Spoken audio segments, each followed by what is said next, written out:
Here's a fix to a classic mistake master cyclists make, which stops them from holding big power numbers and holding them for longer. How do you build training to make sure that you push up your power and your ability to hold it for longer? Let's just assume you haven't been following a plan, you've just been riding your bike and you realize that that's not cutting it. You've got bags of endurance ability, but when you start going up, you start getting dropped. You have to start somewhere, right?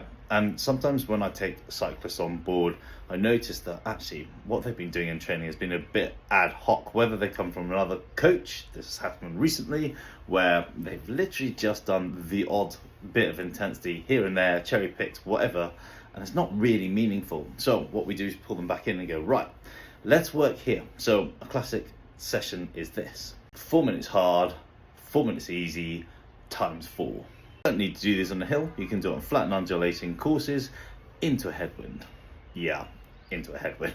Here's the top tip: you hold as much power as you can consistently hold over the 4 minutes, and you should be able to repeat that power from the first effort to the last effort. What I'm trying to get the cyclist to do here is be very strong with each effort, not push really high and then back off massively. You should be able to really sustain that effort from first to last. Here's the top tip: you hold as much power as you can consistently hold over the 4 minutes, and you should be able to repeat that power from the first effort to the last effort. What I'm trying to get the cyclist to do here is be very strong with each effort, not push really high and then back off massively. You should be able to really sustain that effort from first to last. And here's where cyclists fail. They do that maybe once or twice, get a bit bored, and then go and do something else.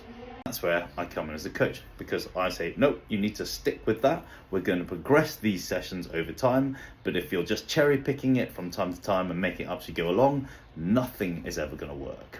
And that's the common mistake I often see master cyclists make. So when they say, I can't hold my power, it's definitely something to do with my age. No, it's not to do with your age. It's because you haven't been consistent with working on your power. So the same thing happens to everybody when they don't do that. Whether you're 20 or 55, you lose it. I know, mind blown. I'll say this billions of times: training really doesn't need to be sexy, but it does need to be consistent, and it does need to have a focus. Tomorrow I'm going to talk about a common mistake I see master cyclists make with their nutrition, that's stopping them from losing weight and also messing up the quality in their training. You may want to drop me a follow for that.